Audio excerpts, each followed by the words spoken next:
ጤና ይስጥልን የአሻም ተከታታዮች ለዛሬ ሚያዝያ 21 ቀን 2017 ዓ.ም ያጠናቀርናቸውን የምሽት ዜናዎቻችን ወደ እናንተ የሚያልፉበት ሰዓት ላይ ደርሰናል። አስቀድመን ርዕሰ ጉዳዮቹን እንጠቁማችሁ። በባለፉት ዓመታት ወደ ሀገር ውስጥ ከገቡ 67633 ተሽከርካሪዎች ውስጥ 46571 ጉዳት ማስተናገዳቸውን አገልግሎቱ አስታወቀ። በቤንሻንጉል ጉሙዝ ክልል የተከሰቱ ወረርሽኞች ሙሉ በሙሉ መወገዳቸውን የክልሉ ጤና ቢሮ ለአሻም ገለጸ። በጌታቸው ረዳ የሚመራው ህወሓት ራሱን ወደ ፓርቲነት ቀይሮ ለመምጣት ማቀዱ የሚበረታታ ተግባር ነው ተባለ። ከውጭ የየመን ሁቲ ታጣቂዎች ዩናይትድ ስቴትስ በፈጸመችው የአየር ጥቃት በእስር ቤት የነበሩ 12 አፍሪካውያን ስደተኞች ህይወት አልፏል ሲሉ ወቀሱ። አስቀድመን ያስተዋወቅናቸውን ርዕሰ ጉዳዮች ጨምሮ የቢዝነስና ምጣኔ ሀብት እንዲሁም ደግሞ የስፖርት ዘገባዎችን አካተን ይዘናል። የዕለቱ ተረኛ አሳላፊ አዲስ እንግዳ ሰው ነኝ። አብራችሁን እንድትቆዩ ጋብዛለሁ። ወደ ዜናዎቹ እናልፋለን።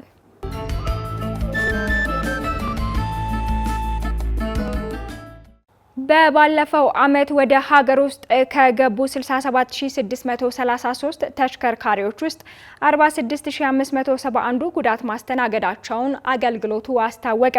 በዛሬው ዕለት የውይይት መድረክ ያካሄደው የመንገድ ደህንነትና መድን ፈንድ አገልግሎት በኢትዮጵያ በትራፊክ አደጋ ከሚጠፋው የሰው ሕይወት እኩል የሚወድሙ ሀብትና ንብረት ሀገርን ለኪሳራ እየዳረገ ነው ሲል አመላክቷል። መሰረት ነቃ የመንገድ ደህንነትና መድን ፈንድ አገልግሎት በደንብ ቁጥር 493/2014 በሚኒስትሮች ምክር ቤት የተቋቋመ የፌዴራል ተቋም ሲሆን የትራፊክ አደጋን ለመከላከል በርካታ ተግባራትን በማከናወን ላይ ስለመሆኑ ይናገራል። አገልግሎቱ በኢትዮጵያ የሚደርሰውን የትራፊክ አደጋ ለመቀነስ ከሚያስችሉ የመፍትሄ እርምጃዎች ውስጥ የብዙሃን መገናኛዎችን በስፋት በመጠቀም የህብረተሰቡን ግንዛቤ ማሳደግ እንደሚገባም እምነት መያዙን በዛሬው ዕለት ያደረገውን የግንዛቤ ማስጀመሪያ መድረክ ተከትሎ አስታውቋል። ተቋሙ ከሌሎች ሀገር ድርጅቶች ጋር በመተባበር ሀገር አቀፍ ብዙሃን መገናኛ ንቅናቄ በዛሬው ዕለት ያስጀመረ ሲሆን የብዙሃን መገናኛ ንቅናቄው ለአንድ ወር የሚቆይ እንደሆነም አክሏል። ይኸውን ማስጀመሪያ ተከትሎ በቀረቡ ጥናታዊ ጽሑፎች ላይ ኢትዮጵያ ያለፈው ዓመት ማለትም በ2016 ዓ.ም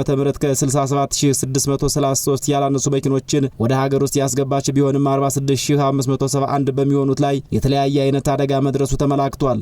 የትራፊክ አደጋ በኢትዮጵያ ከሚነጥቀው የሰው ሕይወት እኩል የሀገር ሀብትና ንብረት በማውደም ላይ ስለመሆኑ የሚናገሩት የመንገድ ደህንነትና መድን ፈንድ አገልግሎት ዋና ስራ አስፈጻሚ ጀማል አባሶም የተሽከርካሪ አደጋ ቁልፍ አጀንዳ ከሆነ ውሎ አድሯል ብለዋል።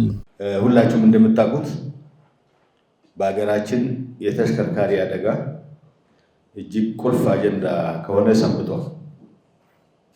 እጅግ በርካታ ዜጎችን ህይወት እየቀጠፈብን ነው ያለው። እጅግ በርካታ ሀብት እያወደመ ነው ያለው። በተለይም የጅምላ እልቂቱ በአንድ ተሽከርካሪ እስከ 66 ሰው 20፣ 30፣ 40 ሰው በአንድ ጊዜ በሰከንዶች ውስጥ የምናጣበት ሁኔታ የተለመደ ነገር ሆኗል። ስራ አስፈጻሚው አክለው መሰል አደጋዎችን ለመቀልበስ ሀገር አቀፍ ዘመቻ በማድረግ ላይ መሆናቸውን ገልጸዋል። አደጋው በኢትዮጵያ ባለፈው ዓመት ብቻ ከ3111 ያላነሱ ዜጎችን ህይወት የቀጠፈ ሲሆን 10000 የሚሆኑት ደግሞ ለቀላልና ከባድ የአካል ጉዳት መዳረጋቸውን በመድረኩ ከቀረበው ሪፖርት መመልከት ተችሏል። በተመሳሳይ መልኩ ሪፖርቱ አክሎም በገንዘብ ደረጃ ደግሞ ከ4 ቢሊዮን ብር ያላነሰ ገንዘብ መውደሙን ጠቁሟል። ለዚህ የትራፊክ አደጋ መፈጸም እንደ መንስኤ የቀረበው ደግሞ የሰው ልጅ የስነ ባህሪ ችግር አንዱ ሲሆን በተለይ የአሽከርካሪ ፍጥነት የአልኮል መጠጦችን ጠጥቶ ማሽከርከር፣ የእግረኛ መንገድ አጠቃቀም ልማድ ያለማዳበርና ሌሎች ይገኙበታል። በተመሳሳይ መልኩ የተሽከርካሪ ቴክኒክ ችግር፣ የመንገድ ዲዛይንና አካባቢ በኢትዮጵያ ለሚፈጠረው የትራፊክ አደጋ እንደ መንስኤ ተቀምጠዋል። ይህን አደጋ መቀልበስ እንደሚገባ የሚናገሩት ዋና ስራ አስፈጻሚው የትራፊክ አደጋ ከየትኛውም ነገር በላይ ህይወት እያወደመ ስለመሆኑ አብራርተው ይናገራሉ። አደጋው ጎጂ ነው። አደጋው ቤተሰብ በታኝ ነው። አደጋው ሀገር አውዳሚ ነው። ከማንኛውም ግጭቶች በላይ ህይወት እየበላብን ነው። ግጭቶች የተወሰነ ጊዜ ነው የሚቆዩት። ኮቪድ የተወሰነ ጊዜ ነው የቆየው፣ ግን በጣም አጫጭ ሆኗል። በጣም ተደናግጠናል። የተሽከርካሪ አደጋ ግን በየዓመቱ በእቅድ ህዝብ እየጨፈጨፈ ነው ያለው። ስለዚህ ይሄን ነገር መቀልበስ አለብን። ይህን ነገር ትርጉም ባለው መልክ የቀነሱ ሀገሮች አሉ። በመጨረሻም የትራፊክ አደጋን ትርጉም ባለው መልኩ የቀነሱ ሀገራት ስለመኖራቸው አብነት ጠቅሰው የተናገሩት የመንገድ ደህንነትና መድን ፈንድ አገልግሎት ዋና ስራ አስፈጻሚ ጀማል አባሶ ማህበረሰቡ የአደጋውን አስከፊነት በመገንዘብ የጥንቃቄ እርምጃዎችን መውሰድ ይኖርበታል ሲሉ አክለዋል። ማህበረሰቡ የበኩሉን የጥንቃቄ እርምጃ ከወሰደና አሽከርካሪዎችም የዚያኑ ያክል በኃላፊነት የሚያሽከረክሩ ከሆነ አደጋውን መቀነስ ይቻላል የሚል እምነታቸውን አካፍለዋል። በቤንሻንጉል ጉሙዝ ክልል የተከሰቱ ወረርሽኞች ሙሉ በሙሉ መወገዳቸውን የክልሉ ጤና ቢሮ ለአሻም ገለጸ። ይሁን እንጂ በክልሉ ለሕክምና ስራ አስፈላጊ ቁሳቁሶች ላይ የአቅርቦት ችግር መኖሩን ለአሻም የገለጹት የቤንሻንጉል ጉሙዝ ክልል ጤና ቢሮ ምክትል ኃላፊ አለም ደበሎ ናቸው። ብርሃን ሸቴ የቤንሻንጉል ጉሙዝ ክልል በክልሉ ለሚከሰቱ የጤና ችግሮች አፋጣኝ ምላሽ ለመስጠት እየሰራ መሆኑን ገልጿል። በክልሉ የሚስተዋሉ የጤና ችግሮችን በመቅረፍ የተሻለ የጤና አገልግሎት ለመስጠት እየተሰራ እንደሚገኝም አስታውቋል። በክልሉ በተደጋጋሚ የሚከሰቱ ወረርሽኞችን ለመከላከል ስራ እየተሰራ መሆኑን የቤንሻንጉል ጉሙዝ ክልል ጤና ቢሮ ምክትል ኃላፊ አለም ደበሎ ለአሻም ተናግረዋል። አለም በቤንሻንጉል ጉሙዝ ክልል ካሁን ቀደም የተከሰቱ ወረርሽኞችን በቂ የክትባት አቅርቦት በመስጠት መከላከል እንደተቻለ አስረድተዋል። ምክትል ቢሮ ኃላፊው በአሁኑ ወቅት ክልሉ ከወረርሽኝ ሙሉ በሙሉ ነጻ ሆኗል ብለዋል። የጤና አገልግሎትን በተመለከተ አጠቃላይ በሁሉም ዘርፍ ላይ ስራዎች ይሰራሉ። ያው አጠቃላይ የሚከሰቱ ነገሮች የመከላከል ስራ እየተሰራ ነው ያለው። እሱ አሁን በዚህ ታይም ላይ የለም። እሱ ሶልቭ ተደርጓል። ቀደም ሲል ነበረ የተወሰኑ ወረዳዎች ላይ እሱን ቫክሲን በመስጠት ሰርቪው አግኝተውት ኮሚኒቲው አሁን ከዛ ነጻ ነው የነበረው። ምክንያቱም ከነበረው ሲቹዌሽን የተያዘ ነገር ስለነበረ ነው። ቀደም ሲል አንዳንድ ሁኔታዎች ነበሩ። አሁን ግን ሙሉ በሙሉ ወደ ስራ የገባንበትና ጤና ተቋማት ሪኖቬት ያደረግ ሪስታብሊሽ የተደረገ ፋሲሊቲዎችን ወደ ነበሩበት ቦታ ገብቶ ስራዎችንም በሰው ኃይልም በሁሉም ማቴሪያል ተሟልቶ ስራው እየተሰራ ነው ያለው። አለም አክለውም በቤንሻንጉል ጉሙዝ ክልል ያለው የመድኃኒት አቅርቦት ከበፊቱ አንጻር የተሻለ መሆኑን ገልጸዋል። ይሁን እንጂ አሁንም ቢሆን ክልሉ በሕክምና ቁሳቁሶች አቅርቦት ችግር እንዳለበት አብራርተዋል። መድኃኒት በተመለከተ አጠቃላይ ከነበረው አሁን የተሻለ ነው። መድኃኒቶች ግብዓቶች እየመጡ ነው። የመግዛት ሁኔታን በተመለከተም እንደዚሁ ትንሽ የመንገድ ሁኔታ ነው የነበረው። እሱንም ሶልቭ ተደርጎ ስራዎች የተሰሩ ነው ያለው። የመድኃኒት አቅርቦቱም በተገቢው ኢምፕሊሜንት የተደረገ ነው ያለው። እንግዲህ አጠቃላይ ተግዳሮትን ቻሌንጅ የትም ቦታ ቻሌንጅ ይኖራል። ግን እነዛን ቻሌንጆች ሚቲጌት የማድረግ ሶልቭ የማድረግ ስራዎች የተሰሩ ነው። እኛ ጋር ስቲል ነው የጸጥታ ችግር የለም። ያው ከሪሶርስ ጋር ያሉ እነዚያን የማስተካከል ስራዎችን ለማድረግ በዚህ ዙሪያ ላይ የሚያግዙን ፓርትነሮች መንግስታዊ የሆኑም ያልሆኑም እንዲያግዙን በዚሁ መልእክቴን ለማስተላለፍ እወዳለሁ። ምክትል ቢሮ ኃላፊው የቤንሻንጉል ጉሙዝ ክልል ጤና ነክ መረጃዎችን በአግባቡ በመያዝ የጤና አገልግሎትን በተቀላጠፈ መንገድ መስጠት እንዲቻል ተደርጓል ብለዋል። አጠቃላይ የሪኖቬሽን የሪከቨሪ ስራዎች እንደ ሀገርም እንደ ክልልም የተሰሩ ስለሆነ በዛ ሪከቨሪና ሪሃቢሊቴሽን ስራዎች የተሰሩ ነው። እነዛን መረጃዎችን ዩቲላይዝ አድርገን እንዴት እንጠቀማለን፣ እንዴት ጥራት ያለው ዳታ መጠቀም እንደምንችልና ከታች ከጤና ኬላ ጀምሮ እስከ ሚኒስትሪ ኦፍ ሄልዝ ያለው በዲኤችኤስአይ ሲስተም የሚሰጥም ጭምር ነው። እንደዚሁ ደግሞ በሄልዝ ፖስቶች ላይ በአፖች የተጠቀምን የኤሌክትሮኒክስ ሄልዝ ኢንፎርሜሽን ሲስተምን መጠቀም ዩቲላይዝ የማድረግን ስራን የሰራ ነው። ስለዚህ አጠቃላይ በመከላከል ዙሪያ በሁሉም አስፔክት ስራ የተሰራ ነው ያለው። ተላላፊ የሆነ የወረርሽኝ በሽታ በተደጋጋሚ ተጋላጭ ከሆኑ አካባቢዎች ውስጥ አንዱ የቤንሻንጉል ጉሙዝ ክልል ተጠቃሽ መሆኑን የጤና ባለሙያዎችና የጤና ተቋማት ሲገልጹ ይደመጣሉ። በጌታቸው ረዳ የሚመራው ህወሓት ራሱን ወደ ፓርቲነት ቀይሮ ለመምጣት ማቀዱ የሚበረታታ ተግባር ነው ተባለ። በትግራይ ክልል የሚንቀሳቀሱ የፖለቲካ ፓርቲዎችና የፖለቲካ ሳይንስ ዓለም አቀፍ ግንኙነት ተንታኝ ግዳይ ደገፉን ጨምሮ ህወሓት ራሱን በአዲስ መልክ ለማደራጀት ማቀዱ በበጎ መመልከታቸውን ለአሻም በሰጧት አስተያየት ተናግረዋል። ተጨማሪ አለን።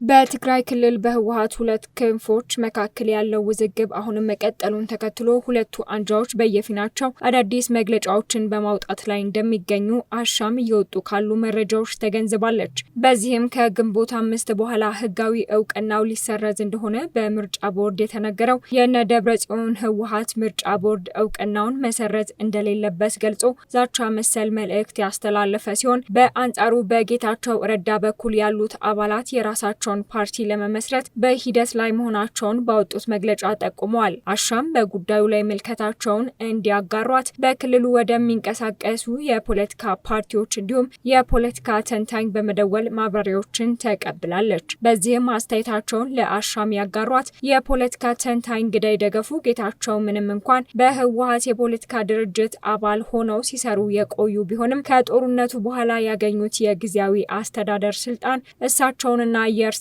አባላት በድርጅት ውስጥ መቀጠል እንደሌለባቸው አስገንዝቧቸዋል ሲሉ ለዚህም ምክንያት ያሏቸውን አብራርተዋል። ለምን ቢባል ሁለት ነገር ማንሳት ይችላል። አንደኛ 20ኛ ክፍለ ዘመን በአብዛኛው የቀድሞ ህወሓት የፖለቲካ አመራር ኤክስትሪም የሆነ የግራዝም የፖለቲካ አካሄድ የአንድ ፓርቲ ቶታሊታሪያኒዝም የሚባል አሰራር ስለሚከተል ይሄ ነው። ሁለተኛ የትግራይ ተጨባጭ ሁኔታ በጦርነቱ የገቡበት እና በጦርነቱ ጊዜ የተደረጉ ከጦርነቱ በኋላ የተደረጉት ሁኔታ ሳዩ በአጠቃላይ በትግራይ በተለይ ለውጥ ፈላጊ ኃይል እንዳለ ታውቋል። ህብረተሰቡ ከህወሓት የፖለቲካ አመራር አሰራር መገላገል እንደሚፈልግ ከፍተኛ የሆነ ቁጥር መገላገል እንደሚፈልግና ይሄ ኃይል ደግሞ አንደኛ ምሁሩ ክፍል ነው፣ ሁለተኛ ወጣቱ ክፍል ነው። እነኚህ ሁለቱ ኃይሎች በከፍተኛ ቁጥር ቀደም ብሎ ከሚታወቀው የአፈና የአንድ ፓርቲ የበላይነት አሰራር ጠቅላላው ተቀባይነት አጣ። ስለዚህ ለጌታቸው ህወሓትን እንዲሻሻል ፈለጉ።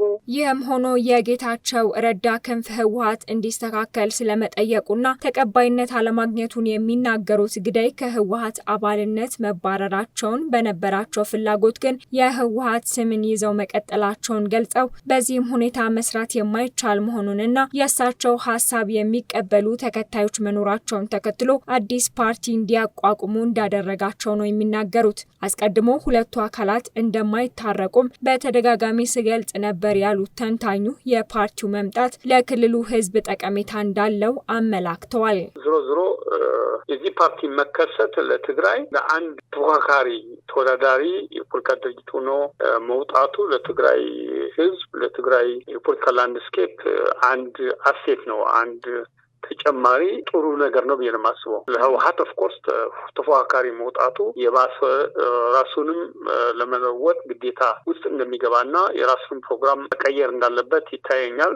እንቀይራለን ሲሉም ነበረ። ይሁን እንጂ ቡድኑ ብቻውን ለውጥ ያመጣል የሚል እምነት የለኝም የሚሉት ግዳይ ህዝቡ መጠየቅ እንዲጀምር ያደርገዋልም ባይ ናቸው። አክለውም ጌታቸው በጊዜያዊ አስተዳደር ኃላፊነት በነበሩበት ወቅት ከፖለቲካ ፓርቲዎች ጋር በነበራቸው መልካም የሚባል ግንኙነት በምርጫ ወቅት ከሌሎች ፓርቲዎች ጋር በመሆን ሊሰማሩ ይችላሉ የሚል እምነት እንዳላቸው ተናግረዋል። በሌላ በኩል በደብረ ጽዮን የሚመራውን የህወሓት ሌላኛውን ክንፍ እውቅና መሰረዝ በሚመለከት ምርጫ ቦርድ ያሳለፈው ውሳኔ በፕሪቶሪያው ስምምነት ምክንያት ተፈጻሚ ባይሆንስ የሚል ስጋታቸውን ይገልጻሉ። ምርጫ ቦርድ ተጠሪነቱ ለፓርላማ ነው እንጂ ከፓርላማ በላይ አይደለም። ምርጫ ቦርድ አንድ የፖለቲካ ድርጅት ከህግ አሰራር ውጭ ከወጣ ይሰረዛል፣ ስሙንም ይነሳል የሚል መመሪያ አለው። ይሄን በምርጫ ቦርድ አሰራር ደረጃ ትክክል ነው፣ ግን ከፓርላማውና ከአጠቃላይ የፖለቲካ አስተሳሰቡ አንጻር ሲታይ ግን ፕሪቶሪያ የፈጠረው አዲስ ሁኔታ ምርጫ ቦርድ በፕሪቶሪያ እንዲገዛ እንጂ ፕሪቶሪያን የበታች ማድረግ አይችልም። በእርግጥ በፕሪቶሪያ አንድ አባባል አለ። ስምምነቱ በኢትዮጵያ ህገ መንግስት ለመዳኘት ነው የሚለው። በህገ መንግስት ለመዳኘት የሚል ከሆነ የኢትዮጵያ ህገ መንግስትማ በጦርነቱ ጊዜ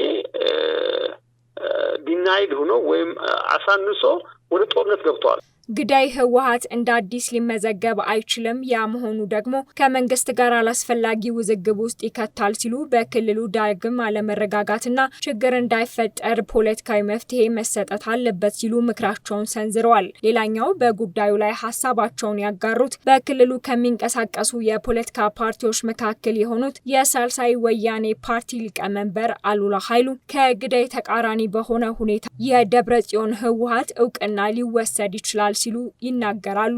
የህወሓት ላይሰንስ እንግዲህ በቅርቡ ሙሉ ለሙሉ ሊሰረዝ ይችላል። በምርጫ ቦርድ ካሁን በፊት ባወጣው መሰረት ማለት ፕሮሲጀሩንም ገልጸዋል። በዚህ ቀን እንደዚህ ካላረጋችሁ ቀጥታ ወደ ስረዛ እንገባለን ብለዋል። ህወሓት ደግሞ በግልጽ ሰሞኑን ባወጣው መግለጫ የነበረው ፍቃዴን እንጂ መመለስ ያለበት አሁን ባላችሁት አካሄድ አይካሄድም ተብሎ እንግዲህ ማስጠንቀቂያም አዘል መግለጫ ወጥቷል። ስለዚህ ምርጫ ቦርድ እንደ አንድ ህጋዊ መስሪያ ቤት እንግዲህ ካሁን በፊት ያስቀመጠውን አካሄድ ይሄዳል የሚል ግምት አለን። የፓርቲዎችን ፍቃድ ሰጭም ከልካይም የኢትዮጵያ ብሔራዊ ምርጫ ቦርድ ነው ያሉት አሉላ በፕሪቶሪያው ስምምነት ህወሓት እንደ ፓርቲ ሳይሆን እንደ ታጠቀ ኃይል ነው የፈረመው ሲሉ ህወሓት በምርጫ ቦርድ የሚወሰድበትን ፍቃድ ስምምነቱ ይመልሰዋል የሚል እምነት እንደሌላቸውም ተናግሯል። የጌታቸው ረዳ በአዲስ ፓርቲ መዋቀርን ተከትሎም ህወሓት የሚባል ፓርቲ ከዚህ በኋላ አይኖርም በሚል አዲስ ፓርቲ ማቋቋም አሳማኝ ነው ሲሉ የፖለቲካ ዓላማን ለማሳካት ከሰላማዊ ፖለቲካ ፓርቲነት የተሻለ አማራጭ እንደሌለ በመግለጽ ትክክለኛ ውሳኔ እንደሆነ ጠቁሟል። አክለውም ፓርቲው በክልሉ ሊኖረው የሚችለውን ተቀባይነትና አጠቃላይ እንቅስቃሴ በሚመለከት ምንም እንኳን የፖለቲካ ምህዳሩ የሚታወቅ ቢሆንም ወደፊት የሚታይ ጉዳይ ነው ሲሉ በዝርዝር ከመናገር ተቆጥበዋል። ከ400 በላይ ቤቶችን ገንብቶ በአደጋ ለተፈናቀሉ ተጎጂዎች የመልሶ ማቋቋም ስራ እያከናወነ እንደሚገኝ የጎፋ ዞን ለአሻም አስታወቀም።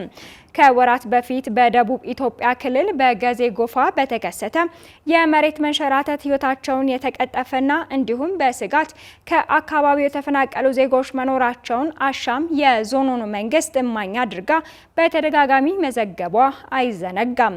እነዚህ የተፈናቀሉ ዜጎችን መልሶ የማቋቋም ስራ እየተከናወነ መሆኑን በመግለጽ ዳግመኛ በሚከሰት የመሬት መንሸራተት አደጋ የአካባቢው ነዋሪዎች እንዳይጎዱ የቦታ ልየታ እየተደረገ እንደሚገኝ ለአሻም የገለጸው የጎፋ ዞን ነው። መስከረም አዲሱም ባሳለፍነው የክረምት ወቅት በገዜ ጎፋ ዞን በተከሰተው የመሬት መደርመስ አደጋ በርካታ ዜጎች ህይወታቸው እንደተቀጠፈ የአካል ጉዳት የደረሰባቸው እንዲሁም ቤት ንብረታቸውን አጥተው በአካባቢው ተፈናቅለው የነበሩ ዜጎችን በሚመለከት አሻም ስትዘግብ እንደቆየች ይታወቃል። እነዚሁ ዜጎች ከአካባቢያቸው ተፈናቅለውና ወገኖቻቸውንና ንብረታቸውን ያጡ ዜጎች ከመንግስትና ከግብረሰናይ ድርጅቶች ሲደረግላቸው የነበረው እርዳታ ምን እንደሚመስል አሻም በተደጋጋሚ ዘግባለች። ተፈናቃዮችን መልሶ ለማቋቋምና ከስጋት ቦታዎች ነጻ ለማድረግ ዞኑ 600 የሚሆኑ ቤቶችን ለመገንባት ማቀዱን መግለጹም አይዘነጋም። ከዚህ ጉዳይ ጋር ተያይዞ ተፈናቃዮችን መልሶ ለማቋቋም ይገነባሉ ተብለው የነበሩ ቤቶች ከምን ደረሱ? በጊዜው ጉዳት ደርሶባቸው የነበሩ ዜጎች አሁናዊ ሁኔታስ ምን ይመስላል? እንዲሁም መጪውን የክረምት ወቅት አስመልክቶ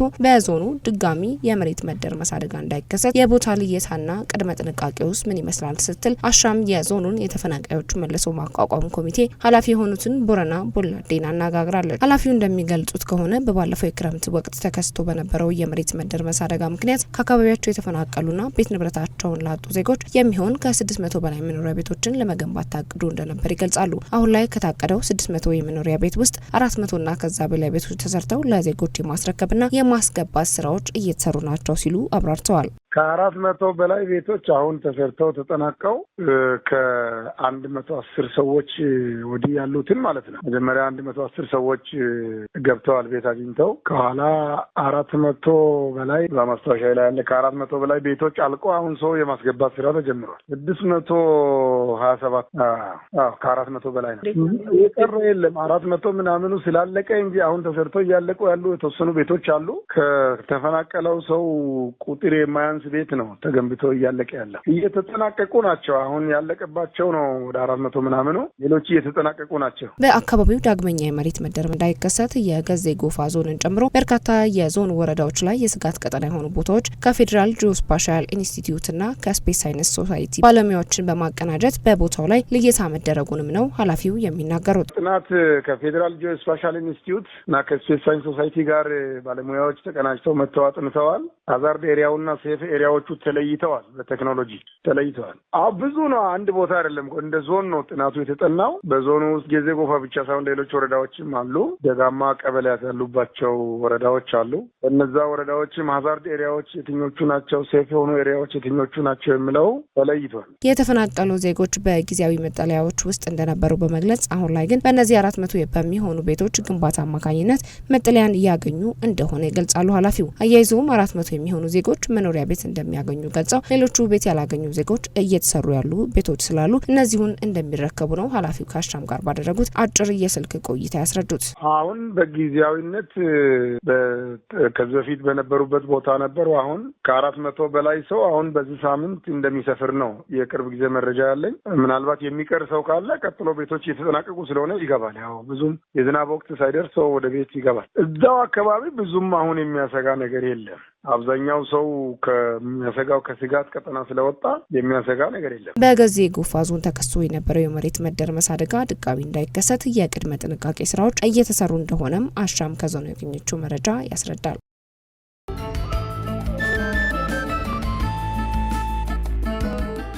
ለዛሬ ያዝንላችሁ የአሻም የምሽት ዜናዎች ከመጠናቀቃቸው በፊት ርዕሰ ጉዳዮቹን እናስታውሳችሁ።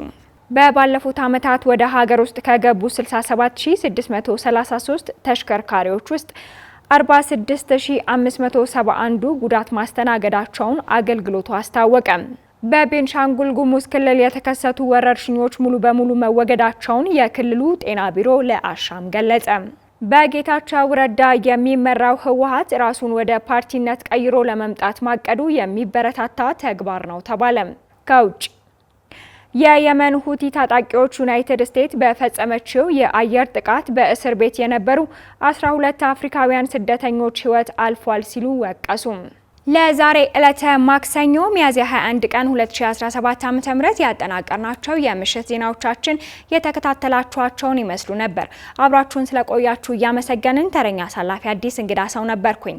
ከአሻም ቴሌቪዥን የሚተላለፉ አዳዲስና ወቅታዊ መረጃዎቻችንን ለማግኘት ሁሉንም የማህበራዊ ትስስር ገጾቻችንን ማለትም ፌስቡክ፣ ቴሌግራም፣ ቲክቶክ እንዲሁም ዩቲዩብ ፎሎ፣ ላይክ በማድረግ ማግኘት እንደምትችሉ እየጠቆምኩ የዛሬውን በዚህ አበቃው። ቀሪ አሻም ስርጭቶች ወደ እናንተ መድረሳቸውን ይቀጥላሉ። አሻም ለሁላችን።